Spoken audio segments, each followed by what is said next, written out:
اس ملک میں رہنے والے قبیلوں کے تیور دیکھ کر یہ گمان گزرتا ہے کہ جیسے یہ الگ الگ سیاروں سے آئے لوگ ہوں۔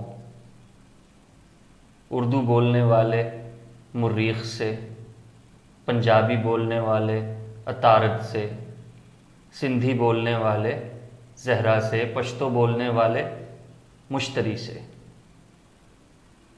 یوں لگتا ہے جیسے انہیں زبردستی، جی ہاں زبردستی، ایک ایسے خطے پر بسا دیا گیا ہے جسے پاکستان کہتے ہیں، اور اب یہ لوگ اس خطے سے اور ایک دوسرے سے عاجز آ گئے ہیں۔ یہ بہت دکھ کی بات ہے، بہت دکھ کی بات ہے کہ ہمارا ایک دوسرے کے دکھ سے اب کوئی تعلق نہیں رہا۔ جو تمہارا دکھ ہے وہ میرا دکھ نہیں ہے، اور جو میرا دکھ ہے وہ اب تمہارا دکھ نہیں ہے۔ حیرت ہے ہمیں ایک دوسرے کا نام، ایک دوسرے کی صورت بھی یاد نہیں۔ ایک دوسرے کا نام ہم صرف گالیاں دینے کے لیے لیتے ہیں۔ چلو کوئی رشتہ تو باقی ہے۔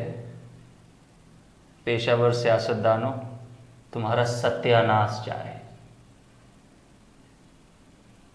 پیشہ ور سیاستدانوں، تمہارا ستیہ ناش جائے۔ تم ایک عرصے سے اس ملک کے پیچھے ہاتھ دھو کر پڑے ہو۔ جان ایلیا فرنود۔